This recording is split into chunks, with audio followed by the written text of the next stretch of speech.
보여주는 복음이라는 제목으로 하나님 말씀을 나누려고 합니다. 오늘 본문은 산상수훈 말씀입니다. 산상수훈은 율법을 완성하러 오신 예수님께서 모세가 시내산에 올라가서 율법을 가르쳤던 것처럼 예수님은 산에 오르셔서 예수님의 제자들에게 율법을 완성하시고 가르쳐 주시는 모습입니다. 그래서 이 산상수훈의 첫 도입 부분에는 팔복에 관한 말씀을 하시고요, 오늘 우리 교회 학교는 팔복에 대해서 말씀을 나누는데, 우리는 팔복에 대한 말씀과 또 한 절 한 절 수요일날 또 강해 설교를 했기 때문에 오늘은 팔복 이후의 말씀을 가지고 우리가 또 산에 오르셔서 가르쳐 주신 예수님의 말씀을 새기려고 합니다. 오늘 산상수훈의 첫 번째 이 팔복에 관한 말씀의 이 첫 번째 복에 대해서 이렇게 선포하는데, 먼저 마태복음 5장 3절 말씀을 같이 한번 읽어볼까요? 읽습니다. 심령이 가난한 자는 복이 있나니 천국이 그들의 것이며. 아멘. 심령이 가난한 자는 복이 있다라고 말씀하십니다. 여기서 심령은, 그리고 이 팔복의 전체의 이 모든 부분들은 예수님의 성품을 가르치고 있습니다. 그러니까 예수님의 성품으로 사는 자는 복이 있나니 라고 했는데, 이 복은 원어로는 행복이 있다라고 표현하고 있습니다. 그러니까 예수님의 마음으로, 예수님의 성품으로 살아가는 자는 복이 있다라고 선포하고 있는 거죠. 사랑하는 성도 여러분, 행복하십니까? 네, 왜 웃으십니까? 정말 행복하십니까? 감사합니다. 여러분, 우리가 행복한 이유는 예수님의 성품, 예수님의 마음이 우리 속에 담겨져 있기 때문에 우리가 행복할 수 있지 않겠습니까? 세상의 여러 가지 어려움과 걱정과 염려 속에서 우리가 또 행복할 수 있는 것은 예수님의 성품으로 또 살아가다 보면 또 힘을 내고 또 은혜의 삶을 살아갈 수 있기 때문이죠. 그런데 우리가 행복한 이 행복을요, 다른 사람도 보여주며 사시기를 주님의 이름으로 축원합니다. 여러분, 우리는 우리만 행복하면 안 돼요. 우리가 행복한 것을 다른 사람들이 보면서 그렇게 비춰주며 살아가는 것이 필요한 거죠. 여러분, 이정일 목사님의 문학은 어떻게 신앙을 더 깊게 만드는가라는 책이 있는데요, 이 책에 보면 재미있는 이야기가 하나 있습니다. 문학은 어떻게 신앙을 더 깊게 하는가라는 책인데요, 중국의 한 유제품 회사에서 이 매출을 올리기 위해서 길거리 홍보 전략을 세웠습니다. 우유 배달차 100대를 새 차를 구입했습니다. 매력적인 로고를 새기고요, 도시 곳곳을 누비게 했습니다. 전략이 아주 성공했습니다. 많은 사람들의 시선을 사로잡았고요, 매출이 천정부지로 올라갔습니다. 입소문이 났습니다. 그런데 계속적으로 성공 가도를 달릴 줄 알았는데 얼마 가지 않아 매출이 뚝뚝 떨어지기 시작했습니다. 회사 직원들과 임원들이 한 마음으로 우리 이 원인을 찾아보자 노력하였습니다. 우유의 맛이 떨어졌을까? 신선도가 떨어졌을까? 제품에 어떤 화자가 있을까? 아무리 찾아도 제품에는 문제가 없었습니다. 뜻밖의 원인이 있었습니다. 문제는 배달차였습니다. 이 배달차는요, 이 새 차일 때는 홍보를 잘 하면서 이 사람들의 입소문이 많이 났습니다. 그런데 시간이 많이 지나면서 이 배달차가 우유를 배달하는 그런 깨끗한 모습이 아니라 쓰레기차 같은 모습이 이제 되었다는 거죠. 그러니까 처음 100대의 이 새 차의 모습은 예쁜 로고와 함께 좋은 홍보를 퍼뜨렸지만, 이 나중에 이 100대의 지저분한 차는요, 이 로고가 지워지는 이 모습은요, 나쁜 홍보를 퍼뜨리기 시작했다는 거죠. 사람들이 차를 보고 속으로 생각했습니다. 저렇게 지저분하니 저 안에 있는 우유는, 저 안에 있는 제품은 먹을 수 있을까? 그렇게 생각했다는 거죠. 그렇게 입소문이 났다는 거죠. 그래서 매출이 떨어졌다는 거죠. 여러분, 성도는 구원받음으로 행복한 소식을 간직한, 그래서 복음을 가지고 있는 이 복음 배달자라는 사실입니다. 이 복음은 가지고 있습니다. 저와 여러분 안에 이 복음을 가지고 있죠. 그런데 이 복음을 간직한 우리가요, 예수님이 얼마나 좋은지, 예수님이 얼마나 능력이 있으신 분인지, 예수님이 어떻게 우리를 인도하여 주시는지, 이 예수님의 이 복음을 배달하는 배달 사람인데요, 그런데 정말 안타까운 일들은 세상의 사람들은요, 우리가 가지고 있는 행복의 메시지를 듣지 않고 우리를 먼저 우리를 보고 있다는 거죠. 복음을 봐야 되는데, 예수님을 봐야 되는데, 우리 안에 있는 예수님을 보아야 되는데 우리의 모습을 보고 있는 거죠. 그래서 우리가 전하는 복음을 우리를 보고 판단하는 거예요. 사실 복음은 복된 소식입니다. 그래서 사람들은 소식을 전하려고 합니다. 말하려고 합니다. 들어봐. 예수님이 있잖아. 예수님 믿어봐. 예수님 있잖아. 이렇게 이야기를 하죠. 그래서 소식을 전하려고 하죠. 복된 소식을 전하려고 합니다. 들려주려고 합니다. 그런데 세상은 아니야. 말하지 말고 보여줘. 세상 사람들은 보여달라고 이야기합니다. 말 좀 그만하고 그렇게 살아가는지 한번 보여줘. 여러분, 우리는 성경을 읽어서 예수님을 알게 되지만 세상 사람들은 성경을 읽으면서 예수님을 아는 것이 아닙니다. 세상은 성경을 모릅니다. 그래서 세상은 듣는 것이 아니라 세상은 보려고 합니다. 예수님도 말씀하여 주셨습니다. 여러분, 오늘 16절 말씀 같이 하나님 말씀을 읽어볼까요? 읽습니다. 이같이 너희 빛이 사람 앞에 비치게 하여 그들로 너희 착한 행실을 보고 하늘에 계신 너희 아버지께 영광을 돌리게 하라. 세상에 착한 행실을 말하고 라고 하는 거예요. 착한 행실을 보고 라고 이야기합니다. 세상은 우리가 어떻게 말하고 어떻게 행동하느냐를 보고 있습니다. 그래서 그것을 보고 복음을 받아들이기로 지금 생각하고 있는 거예요. 여러분, 오늘 예수님도 말씀하십니다. 마태복음 5장 14절에 너희는 세상의 빛이라. 산에 있는 동네가 숨겨지지 못할 것이요, 숨겨질 수 없다는 거예요. 빛으로 살아가며 하나님의 백성으로 살아가며 숨길 수가 없습니다. 그리스도인들은 세상 사람들에게 좋든지 싫든지 관찰당하고 있습니다. 저 사람이 그리스도인이라는데 어떻게 사는지 한번 보자, 이렇게 보고 있다는 거예요. 성도는 복음을 들려주는 것보다 먼저 보여주는 삶이 있다는 사실을 우리는 기억해야 됩니다. 왜냐하면 세상이 볼 수 있는 유일한 복음은 성도들의 삶이기 때문입니다. 성도들의 삶을 보고 예수님을 보기 때문에 우리는 우리 마음에 간직한 복음을 가지고 또 그렇게 살아내야 되는 거죠. 자, 그렇다면 예수님을 보여주는 복음을 위해서 성도는 어떤 삶을 살라고 하실까요? 여러분, 복음을 간직하고 있는데 이 복음을 위해서, 보여주는 복음을 위해서 성도는 어떤 삶을 살아야 할까요? 첫 번째, 타인의 장점을 드러내는 소금으로 살라고 말씀하십니다. 소금의 특징이 있어요.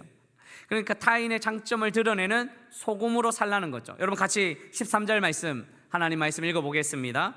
너희는 세상의 소금이니 소금이 만일 그 맛을 잃으면 무엇을 짜게 하리요? 후에는 아무 쓸데없이 다만 밖에 버려져 사람에게 밟힐 뿐이니라. 아멘. 여러분, 당시 팔레스타인의 소금은요, 우리가 요즘 보고 있는 이 소금과는 다릅니다. 요즘 우리는 천일염 소금을 보고 있죠. 바닷물을 증발시켜서 새하얀 소금을 봅니다. 예쁜 소금을 봅니다.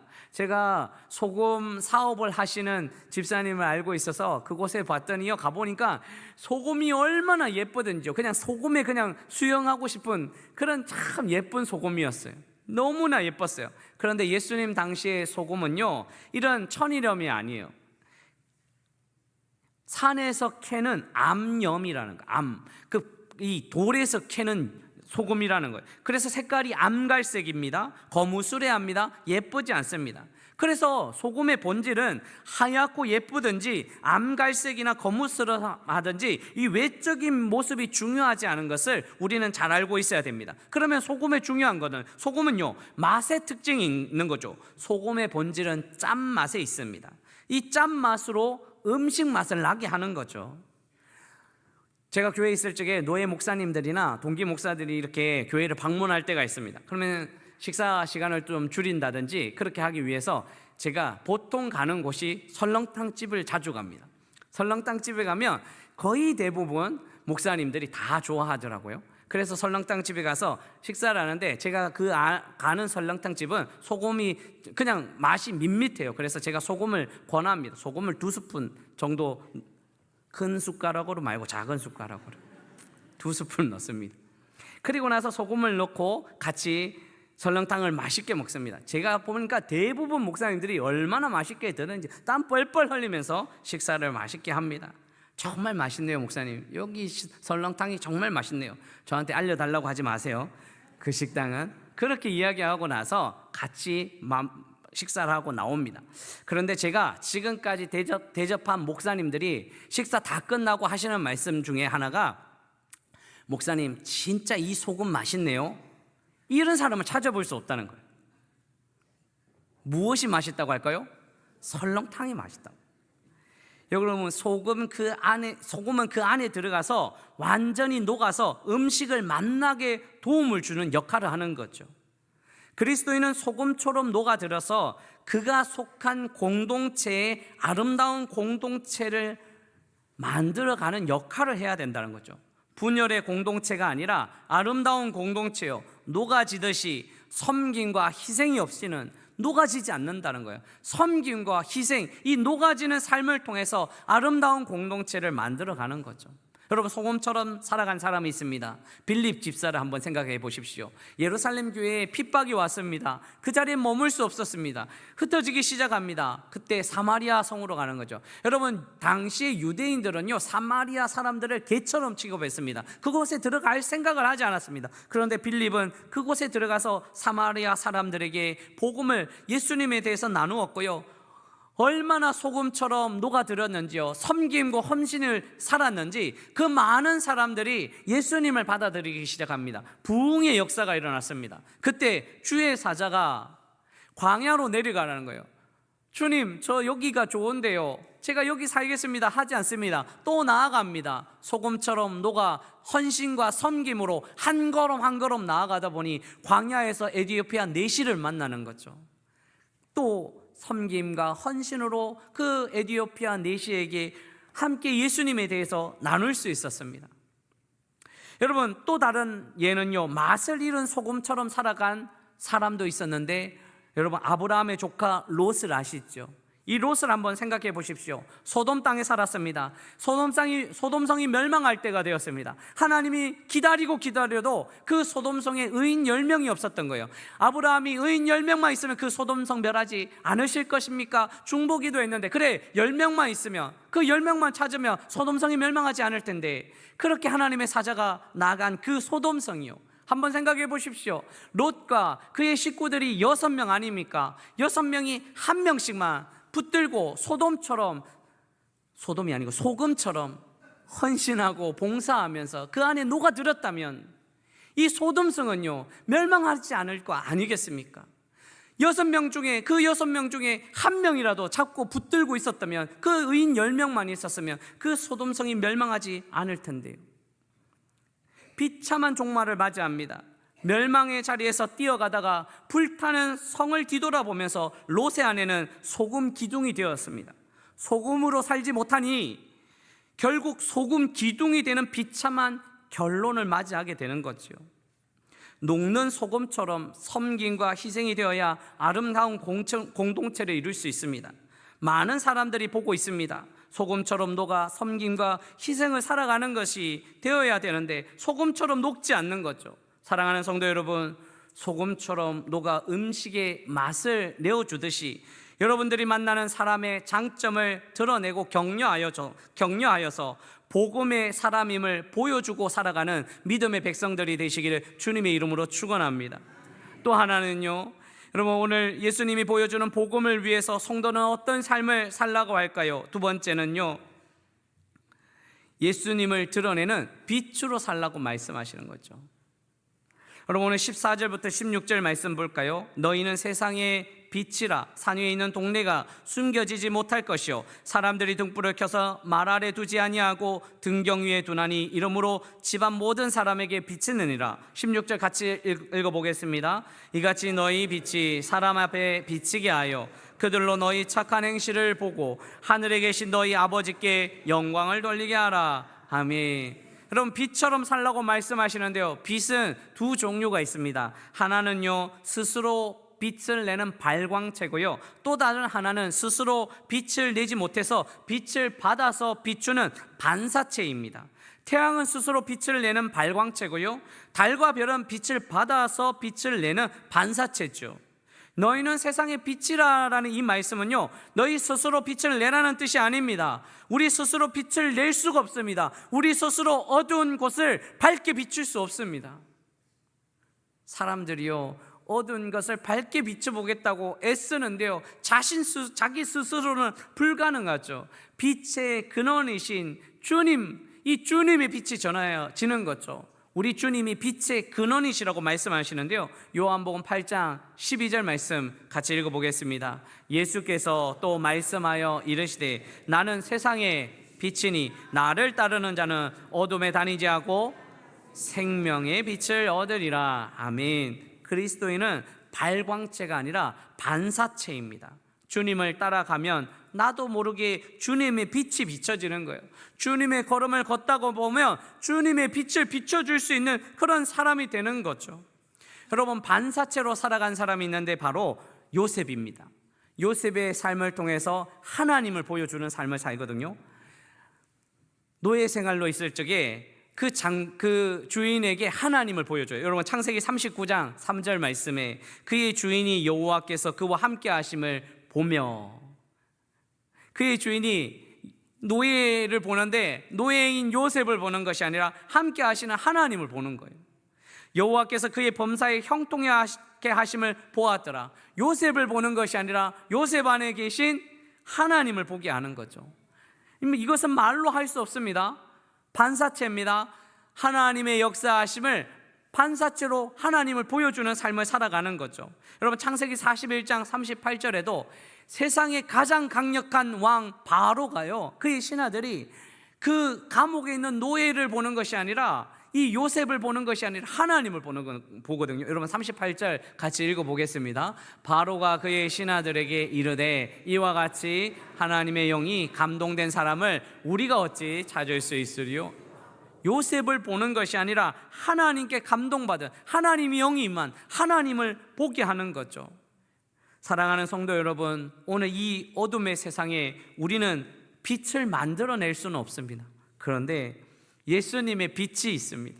그래서 그 빛을 비추다 보면 다시 세상은 환하고 밝은 아름다운 세상이 이룰 줄 믿고 예수님을 보여드리는, 복음을 보여주는 이 복음의 사람이 되시기를 주님의 이름으로 축원합니다. 자, 그렇다면 성도는 어떻게 소금과 빛의 삶을 살아갈 수 있을까요? 주님께서 말씀하실 때 소금이 되라 빛이 되라, 이 소금처럼 빛처럼 살아야 되는데요, 어떻게 해요? 그것은 바로 온전하지 못한 것 같아도 먼저 살아가다 보면 결국 소금과 빛이었음을 알게 됩니다. 그럼 온전하지 못해요. 그런데요, 한 걸음씩 한 걸음씩 그렇게 살아가 보는 거예요. 그렇게 살아가 봐야지 우리가 소금인지 빛인지 알게 되는 거죠. 예수님은 소금과 빛의 삶을 살라고 말씀하실 때 공통적으로 반복하시는 단어가 있습니다. 그것은 바로 세상입니다. 세상의 소금이요, 세상의 빛이요, 주님께서 그렇게 말씀하셨습니다. 그런데 이 말씀을 읽으면 질책하는 것처럼 느껴질 때가 있습니다.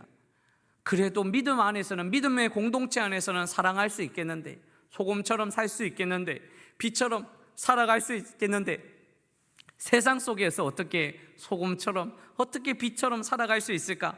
이 말을 하면서 이 안에 우리가 어떻게 소금처럼 빛으로 살아갈 수 있을까? 정말 쉽지 않은 일 아닙니까? 말씀을 전하는 저도 너무 부끄럽습니다. 소금처럼 빛처럼 어떻게 세상 속에서 살아갈 수 있을까? 저는 못 삽니다. 그렇게 살아갈 수 없습니다. 소금도 아니고 빛도 아닌데 어떻게 살아갈 수 있을까? 너무 부족하고 연약한 것 아닙니까? 그런데 소금처럼 빛처럼 어떻게 살아갈 수 있을까요? 그것은 우리의 삶이 온전하지 못할지라도 그렇게 한번 살아가 보는 거예요. 부족하고 연약해도 그렇게 살아가 보는 거죠. 여러분, 삶이 부족하다고 해서 그리스도인의 삶을 밝히지 않으면 안 되고요, 다시 한 걸음씩 한 걸음씩 그렇게 살아가 보는 거죠. 온전해져야지, 나는 부족하지 않아야지 세상 사람들에게 내가 그리스도인이라고 밝힐 수 있지, 이렇게 말하는 사람들이 많이 있습니다. 그런데 온전하지 못해도 그리스도인이라고 밝혀보니까 그렇게 살아내더라고요. 밝히지 아니하면 세상 사람들하고 똑같이 살아갑니다. 그런데 밝히고 말하면요, 그렇게 살아가려고 애쓰게 됩니다. 몸부림치게 됩니다. 여러분, 오늘 말씀 한번 묵상해 보십시오. 소금과 빛의 삶을 살라고 하시는 주님의 말씀을 한번 자세히 보십시오. 소금처럼 빛처럼 살아가다 보면 소금과 빛이 되는 거지 우리의 노력으로 소금과 빛이 되는 것이 아니라는 거예요. 여러분, 우리 자기 자신을 잘 알고 있어야 됩니다. 먼저 하나님께서 소금이고 빛이라고 주님께서 말씀하여 주셨어요. 내가 소금이 되고 내가 빛이 되려고 노력하는 것이 아니에요. 자기 자신을 아는 거죠. 요즘은 여러분 우스갯소리가 있는데 성형외과 의사분들이 사람들에게 들려주시고 싶은 노래 가운데 하나가 뭔지 아십니까? 인생은 미완성, 이런 노래 아십니까? 너무 오래된 노래인데요, 계속해서 인생은 미완성이라고 노래를 부르면서 자극시켜 준다고 합니다. 왜요? 놀랍게도 한 연구에 의하면 성형 받는 사람들의 80%가 평균 이상의 외모를 가지고 있다고 합니다. 정말 받아야 될 분은 뭐 있겠죠. 80% 이상 대부분 성형하지 않아도 된다는 거죠. 그런데 이 사람들이요, 자기는 문제가 있다고 인식하는 거예요. 자꾸. 그런데 전문가들이 이야기합니다. 최고의 미남과 미녀의 기준은 먼저 스스로 자신의 외모를 좋아하고 자랑스러워하라는 거예요. 자랑스럽습니까? 자랑스럽습니까? 여러분, 외모가 자랑스럽습니까? 네, 자랑하십시오. 저도 자랑하는데 여러분들 더 하셔도 됩니다. 그리스도인의 삶도 마찬가지입니다. 먼저 자신이 어떤 존재인지 알아가는 거예요. 예수님은 소금이 되어라, 빛이 되어라 말씀하시지 않았습니다. 너희는 이미 소금이다, 빛이다 선포하셨습니다. 여러분 보십시오. 13절에 너희는 세상의 소금이니. 열심히 노력하면 소금이 될 거야가 아닙니다. 소금이니. 여러분 14절에도 너희는 세상의 빛이라, 빛이라고 선포하셨어요. 그래서 소금이고 빛이에요. 우리가 무슨 말인지, 우리가 어떤 존재인지 알고 있어야 되는 거죠. 그리스도인으로 완전해야지 빛과 소금으로 살아가는 것이 아니라 빛과 소금으로 살아가다 보면 우리가 소금인지 빛인지 알게 되는 거죠. 여러분, 예수님께서 마지막 이 부활하시고 승천하실 그때가 되었어요. 이제 제자들에게 마지막 이야기를 당부를 하고 싶은 그 시간이에요. 그런데 가만히 봤더니 제자들이 부족해요. 마태복음 28장 17절에 예수를 배웠고 경배하나 아직도 의심하는 사람들이 있더라. 예수님의 제자들이 아직도 의심하는 사람들이 있대요. 예수님은 승천할 기약이 되었고요, 바로 직전이에요. 그런데 아직도 의심하는 사람들이 있어요. 그런데 주님께서 너는 연약하니까 왼쪽으로 빠지고, 너는 연약하니까 세상 속에 나가지 말고 아직 훈련받고, 너는 연약하니까 아직 뒤에 숨어 있어라 하지 않으셨어요. 모든 제자를 세상 속으로 파송하십니다. 예수님을 부인한 베드로도요, 내가 눈으로 직접 보고 만져보지 아니하면 부활하신 예수님을 내가 고백하지 못하리라 했던 도마도요, 십자가상에 다 도망간 그 제자들도요, 그래서 아직도 연약하고 아직도 부족해요. 그런데 주님은 말씀하십니다. 그렇게 한번 살아보라고. 이 세상 속에, 그 세상 속에 나가서 그렇게 살아보라고요. 제자들이 나아갑니다. 아직 의심이 있을 수 있죠. 아직 부족할 수 있었죠. 아직 연약할 수 있었죠. 그런데 가서 또 한 번 살아보았더니요, 웬걸요, 사람들이 제자들을 보고 예수님을 보게 됩니다. 온 세상에 복음을 받아들이는 은혜의 역사가 일어났다는 사실입니다. 소금으로 빛으로 살아가다 보면 우리가 어떤 존재인지 알게 됩니다. 사랑하는 성도 여러분, 우리가 어떤 존재인지 알기 전에 그렇게 살아가다 보면 알게 된다는 사실을 기억하시고 오늘도 소금으로 빛으로 살아가 보시기를 주님의 이름으로 축원합니다. 말씀 맺으려고 합니다. 사순절 첫 번째 주간입니다. 예수님을 묵상하고 예수님의 가르침을 더 깊이 새기는 시간이 있죠. 주님은 세상 속에서 소금과 빛의 삶을 살라고 우리에게 가르쳐 주셨습니다. 왜냐하면 세상이 우리를 보고 있기 때문입니다. 그리고 우리를 보면서 예수님을 볼 수 있기 때문에 예수님은 우리에게 소금으로 빛으로 살라고 합니다. 그래서 세상이 우리를 보고 있다는 사실을 꼭 기억해야 됩니다. 그렇다면 우리는 누구를 보아야 될까요? 세상은 우리를 보고 있는데 우리는 누구를 바라봐야 될까요? 세상을 바라보면, 어두운 문제들을 바라보면 또 무너지고 또 눈물 나고 또 걱정되지 않을까요? 예수님을 바라보아야 됩니다. 예수님을 바라보면 우리는 다시 힘을 내어서 살아갈 수 있습니다. 믿음의 주요 온전케 하신 예수를 바라보자. 예수를 바라봐야 됩니다. 청교도 작가인 나다나엘 호손이라는 사람이 큰바위 얼굴을 글을 쓰는데 여러분 잘 아시잖아요. 어떤 평화로운 시골 마을에 그 산마루의 산 높은 곳에 아주 준엄하고 자애로운 그 표정을 한 큰 바위가 있었습니다. 큰 바위 얼굴이요. 그런데 이 마을에 그 얼굴을 담은 주인공이 그 마을에 온다는 그 이야기가 계속 내려오고 있었죠. 그래서 사람들은 늘 찾고 있었습니다. 물질을 제공하는 부자 상인인 줄 알았는데 아니었습니다. 용감한 장군인 줄 알았는데 아니었어요. 언변이 좋은 정치인인 줄 알았는데 아니었어요. 아름다운 시를 쓰는 시인인 줄 알았는데 아니었어요. 전설의 주인공이 등장하지 않자 사람들은 실망하고 또 여러 가지 이야기를 합니다. 이 실망하는 사람들에게 그래도 좀 참아보자, 기다려보자 라고 그렇게 격려했던 어니스트요. 그 어니스트가 격려하고 있을 적에 세상 사람들이, 그 마을 사람들이 외칩니다. 어니스트, 저 사람이다. 저 사람이 큰 바위 얼굴을 닮았다. 마을 사람들이 기다려온 그 얼굴이요. 우리가 잘 알고 있듯이 어니스트는 아침에도 저녁에도 그 바위를 보면서 살았습니다. 젊어서도 늙어서도 그 바위의 시선을 떼지 않고 고정하였습니다. 그 바위가 그의 안식이었고 위로였고 희망이었습니다. 그리고 어느새 그는 바위를 닮아갔습니다. 성도의 삶이 그렇습니다. 많이 흔들릴 때도 있습니다. 어려울 때도 있습니다. 그런데 인생의 아침에도, 인생의 중반기에도, 인생의 황혼기에도, 성공할 때도, 실패할 때도, 걱정될 때도, 문제가 있을 때도 예수님을 바라보다 보면 예수님을 닮게 되어 있습니다. 예수님을 닮아가면 세상은 그리스도인들을 보고 예수님을 볼 수 있습니다. 사랑하는 성도 여러분, 복음이신 예수님을 들려주려고 노력하는 것이 아니라 보여주려고 노력해야 됩니다. 오늘 우리가 전도지가 되어야 됩니다.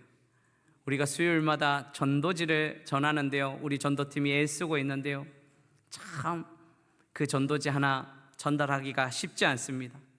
그런데 우리가 전도지가 된다면요, 그래서 우리의 삶의 자리에서 예수님을 보여준다면 이 나라가, 이 민족이, 우리 삶의 자리가 하나님 나라가 될 줄 믿습니다. 복음을 들려주는 것도 중요하지만 보여주는 믿음의 백성들이 되시기를 주님의 이름으로 축원합니다.